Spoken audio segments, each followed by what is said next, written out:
Welcome back to Dead Good Book Reviews. I'm Judith and you're watching another episode of Overbooked, the series where I talk about every single book on my shelf because 2020 was hard and I needed an outlet. Today I am talking about the slightly fuzzy and out of focus first two books in Tomi Adeyemi's Legacy of Orisha trilogy.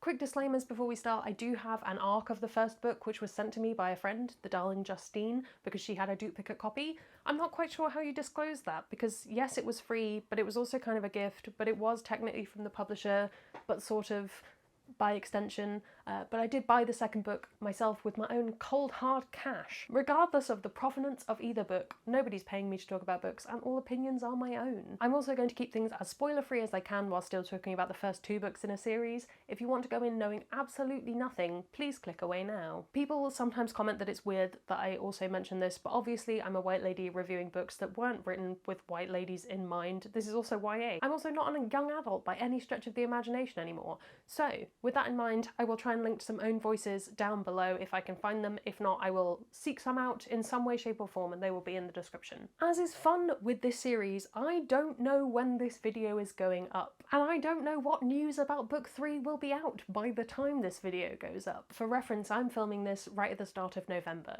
pre-election, so I'm blissfully ignorant of everything that's to come. Book 1, Children of Blood and Bone, came out in March of 2018. I will put up a picture of what the actual cover looks like so that you can see that, and not just the ARC cover. The sequel, Children of Virtue and Vengeance, followed at the end of 2019. While filming this, I don't have any readily available information on book 3, but I will link the author's website below, which should have the information as and when it exists. This is a YA fantasy series inspired by Adeyemi's Nigerian heritage. The start of the series landed with a pretty big splash back in 2018, with talks of a movie deal already attached to the franchise. I did a bit of digging, and technically Lucasfilm/Disney own the rights to the series, which is quite exciting because it would make it the first non-Star Wars property Lucasfilm, I think, or it did at the time. I wouldn't be surprised if the whole pandemic thing has had a bit of an effect on that. My guess is that book 3 will be out before we hear anything more on that.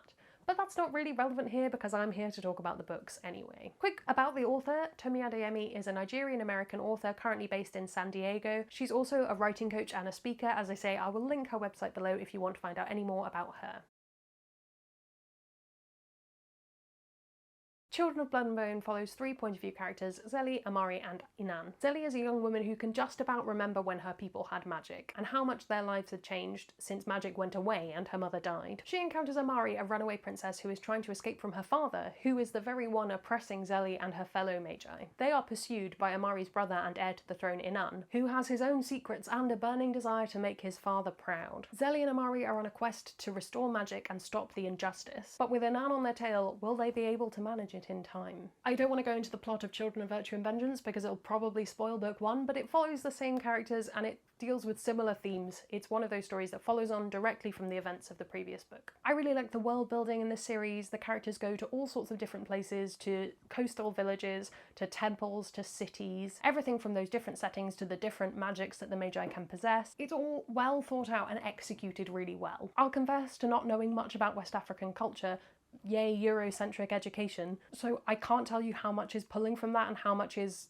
quote-unquote original, but either way, it's not hugely relevant. It just makes for really rich reading. There were definitely more than one falling through the page really feeling like you're there moments. Character development. One thing I really noticed when I reread this series in 2020 was that the way the characters develop across the two books. I have a feeling that when I first picked up Children of Virtue and Vengeance, I read it with a vague recollection of book 1 because I was just kind of trying to get through my TBR. While I definitely enjoyed it, it had much less impact than when I read it back to back with book 1. One thing I think Tomi Adeyemi does really well is taking her characters on a non-linear journey. I mean, both in terms of the actual journey that they go on and in terms of their character development. I think in YA fantasy, particularly of a few years ago, we were quite used to seeing very familiar stories and very familiar beats in terms of character development. You have the shy girl who grows into her leadership, you have the angry rebel who learns to calm down a bit, you have the villain redemption story. There were hundreds of them. While there are familiar stopping points along that journey in these books as well, Adeyemi does a lot of very good,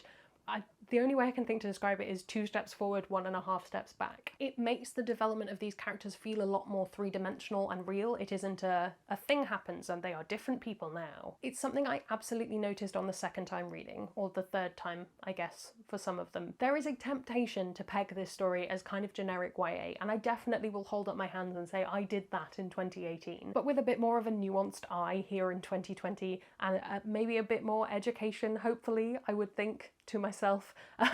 I can definitely see that this book has a lot more to offer than I was originally giving it credit for, and honestly, is generic ever a useful term? Another pro, I think this series is really triumphant and hopeful. Don't get me wrong, it goes to some dark places, there's a lot of colorism in this series, there's some torture, there's some things that definitely require some content warnings, but all those dark moments are balanced out with hope. It is part of why I love YA fiction. It doesn't shy away from the bad aspects of society or whatever it's trying to allude to, but it always pushes for hope.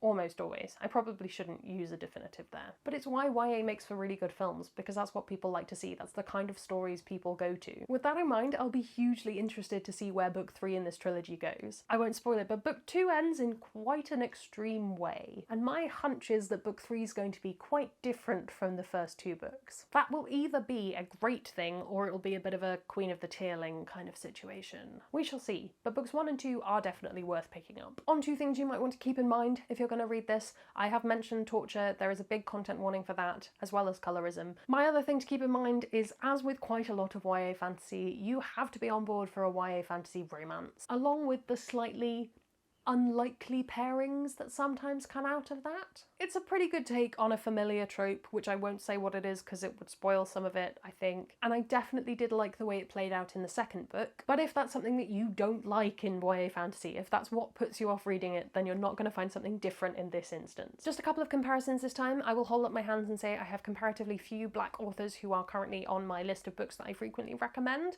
I am looking to change that, and I am building up a better list. I want to recommend Song of Wraiths and Ruin by Roseanne A. Brown. This is a really, really good YA fantasy. I think it's fabulous. It deals with some similar things to this series, but it also does a lot of very different things. There's a competition, there's romance as well. It's top notch. I really enjoyed reading that this year. And if you're looking for more adult fantasy and you want to look at more, I don't want to say hopeless, but a little bit more bleak, I will warn you it's very bleak. N.K. Jemisin's The Broken Earth trilogy is absolutely phenomenal, and I just think it's wonderful. Should you read this series? A part of me wants to say wait until book 3, as I did with various other book 1 and 2 series videos of late. That being said, I do think the story across the first 2 books is really powerful and is really worth reading. If you missed the hype in 2018, maybe now is the right time to get a copy. As I say, I have woefully few black authors on my various lists, so please comment your recommendations down below. I already have Raybearer. I will have read it by the time this video goes up, I'm absolutely certain. So any other recommendations, please do plonk them in the comments below. I would love to hear them.